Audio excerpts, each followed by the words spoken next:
Señor, aumenta nuestra fe. Quiero compartir con ustedes hoy un milagro de sanidad que Jesús hizo y se encuentra en el Evangelio de Marcos capítulo 9.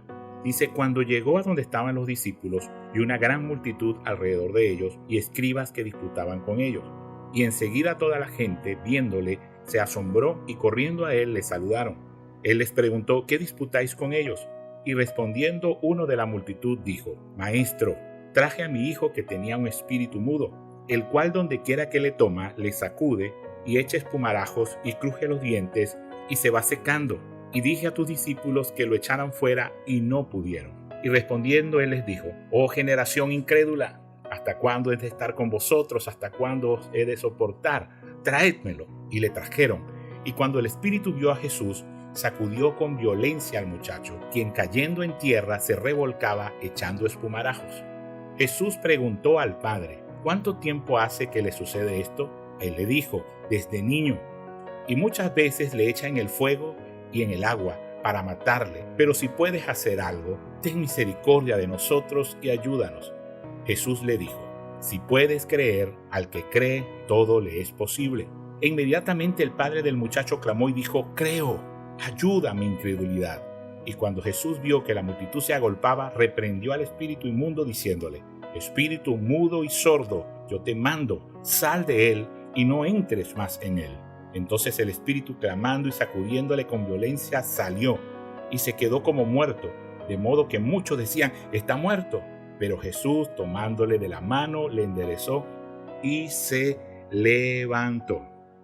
Creo que en este tiempo es importante reconocer todos la necesidad de aumentar nuestra fe. Tal vez tú responderás, oh pastor, yo lo tengo muy claro, me falta fe. Pero hablemos un poco del tema.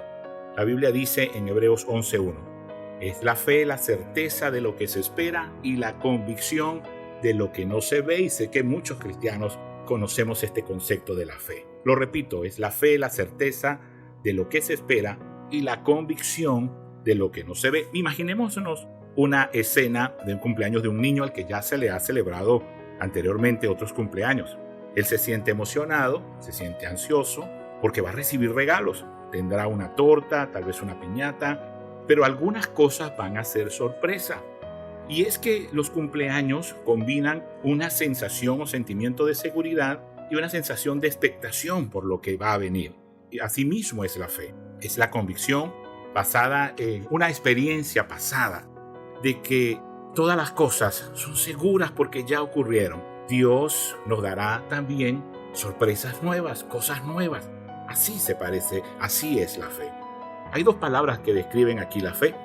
La describe la palabra confianza y la palabra certeza. Estas dos cualidades necesitan tanto un punto inicial y un punto final y que ambos puntos sean seguros. El punto inicial es creer que Dios es quien dice ser que es creer en el carácter de Dios, que Él es todopoderoso. Y el punto final es creer en sus promesas, que Él va a hacer lo que dijo que iba a hacer. Ahora, cuando creemos expectantes en las promesas de Dios, estamos mostrando nuestra fe en Él. ¿Qué necesitamos saber de la fe? Hay algunas cosas que creo que también necesitamos saber de la fe. Y es que la fe, ¿verdad? Cuando mostramos nosotros quejas continuas en nuestra vida, ellas están evidenciando nuestra falta de fe.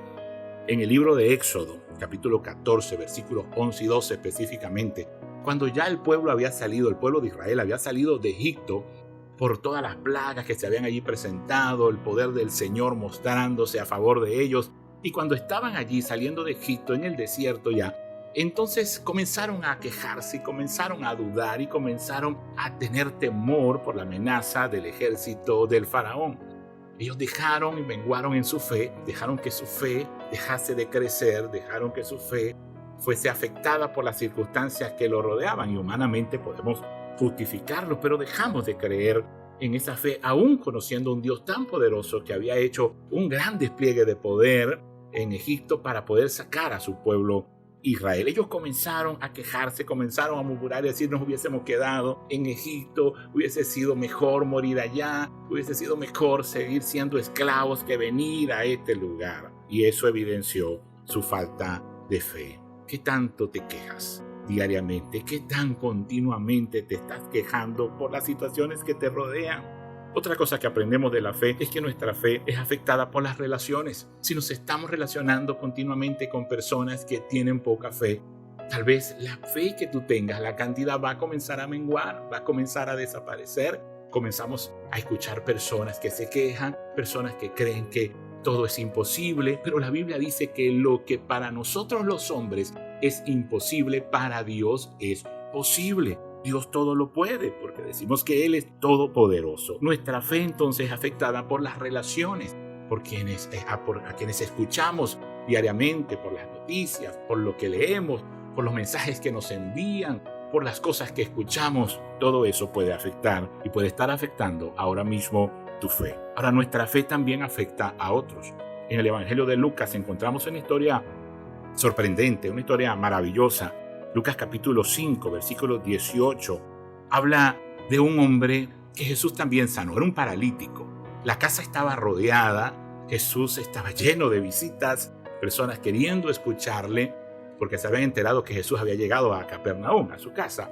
Entonces unos hombres que tenían un amigo, un conocido que era paralítico, estaba en su lecho, lo cargaron y quisieron llevarlo a Jesús porque tenían fe de que Jesús podía sanarlo. Al ver que no podían entrar a la casa y presentarlo delante de Jesús, decidieron en su fe abrir el techo y hacer descender la camilla donde estaba este hombre, hacerlo descender desde el techo y colocarlo frente a Jesús para que Jesús le sanase. Cuando Jesús vio la fe de estas personas, le dijo al hombre paralítico: tus pecados te son perdonados. No solo perdonó sus pecados, y hay una discusión que se preguntaban las personas que allí presentes, cómo es que Jesús podía perdonar pecados. Y le dijo: para que veas la autoridad que tiene el Hijo del Hombre, hablando de él mismo, hablando de Jesús. Le dijo: no solamente los pecados son perdonados cuando tienes fe, sino que también pudo decirle al paralítico: toma tu lecho y anda. Así que la fe, las acciones, antes de recibir la respuesta a tus oraciones, antes de que cambien las circunstancias, todas esas cosas que puedes hacer como un acto de fe pueden influenciar a otros y aumentar la fe de otros. Estaban varios hombres allí, tal vez dijeron: no, pero vamos a buscar la manera de presentárselo a Jesús, no podemos entrar, vamos a romper el techo. Tú sabes lo que implica romper el techo de una casa para hacer descender a un paralítico, y si Jesús no lo sanaba, pero ellos tenían fe de que valía el esfuerzo, todas esas acciones, después tener que reparar el techo, pedir disculpas, pero su fe era grande y fue la fe que vio Jesús. ¿Qué está viendo Jesús? ¿Qué está viendo Dios en tus acciones día a día en medio de esta situación que estamos viviendo? ¿Cómo te estás comportando? ¿Qué tanto te estás quejando? ¿Qué tanto estás escuchando con tus relaciones y qué tanto está menguando tu fe? ¿O qué tanto tú estás haciendo para influenciar a otros, levantar el ánimo de otros, levantar la fe de otros? ¿Por qué? Porque la fe es así. Nuestra fe va a afectar a otros, nuestra fe va a influenciar a otros, nuestra fe puede hacer crecer la fe de otros. Volvamos al pasaje bíblico que teníamos al comienzo, en Marcos. Este padre, ya estaba cansado de batallar con la enfermedad de su hijo. ¿A cuántas personas había acudido a un padre antes de que llegase Jesús? ¿A cuántos médicos, cuántas personas, cuánto había gastado? ¿A cuántas personas le había pedido la oración por su hijo y le había dicho a los sacerdotes, a personas, a rabinos: oren por mi hijo para que Dios nos ayude con nuestro problema? Y llega el momento en que se presentan los discípulos de Jesús, pero ellos no pudieron ayudarlo. Tal vez si hubiesen hecho famoso los discípulos, se han sacado a este demonio de este muchacho y se hubieran podido sanar a este muchacho.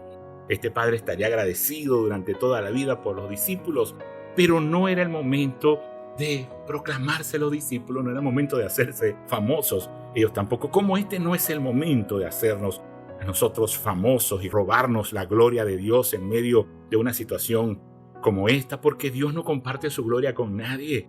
Solamente somos instrumentos en las manos de Dios para bendecir a otras personas. Es tiempo de dejar la idolatría a ministros religiosos, a pastores, a predicadores, la idolatría a gobernantes, a políticos que puedan solucionar tal vez nuestros problemas. Es tiempo de colocar la confianza en Dios y no en nuestros hijos o nuestro cónyuge que está solucionando nuestros problemas económicos. Ya basta de tanta idolatría. Necesitamos confiar en Dios y orar por aquellas personas que Dios ha utilizado para bendecirnos. Orar por esas personas que Dios puede utilizar como instrumentos humildes en sus manos para traer la provisión o la solución a tu problema. Pero necesitamos colocar nuestra confianza en Dios. Este hombre se acercó a Jesús con ya la poca fe que le quedaba, porque su fe había sido gastada, su confianza en lo que le había puesto la confianza para sanar y salir del problema, sanar a su hijo, tal vez ya había menguado toda esa fe, y la última, lo poca fe que le quedaba al llegar a Jesús, le pregunta y le dice si lo puede ayudar. Llegó a Jesús, llegó a aquel que podía aumentar su fe, después de ser decepcionado por todas las personas, por todos aquellos en quienes buscó ayuda. Jesús le dice, si crees, porque el que cree, todo es posible. Él le contestó rápidamente, dice la Biblia, y clamó y dijo, creo, con signos de exclamación, creo, ayuda mi incredulidad. Otras versiones de la Biblia dice, creo, aumenta mi fe. Quiere decir que este hombre rápidamente estaba reconociendo, en medio de las circunstancias, que su fe había sido golpeada por mucho tiempo. Su hijo desde niño estaba sufriendo esta enfermedad. Él había intentado de otras maneras seguramente solucionar este problema. Había colocado la confianza tal vez en personas, instituciones o en otras cosas. Pero llegó con la fe que le quedaba a Jesús y le dijo, sí creo, pero necesito algo. Necesito que aumentes mi fe. Dios nos dice hoy, si crees, porque para el que cree, todo le es posible. Creo que más rápido que inmediatamente, como decimos algunos, debemos hoy reconocer que creemos, que tú y yo creemos en Dios, pero que necesitamos que Dios aumente nuestra fe en este momento, aumente nuestra fe para los próximos días, aumente nuestra fe para tener acciones que puedan ayudar a otros antes de que nuestras oraciones sean contestadas, puedan ayudar a otros también a aumentar su fe. Oremos al Señor y pidámosle a Dios en este tiempo, pidámosle a Jesús Todopoderoso, Señor, creemos, pero necesitamos aumentar nuestra fe. En el nombre de Jesús, Padre, te lo pedimos. Amén.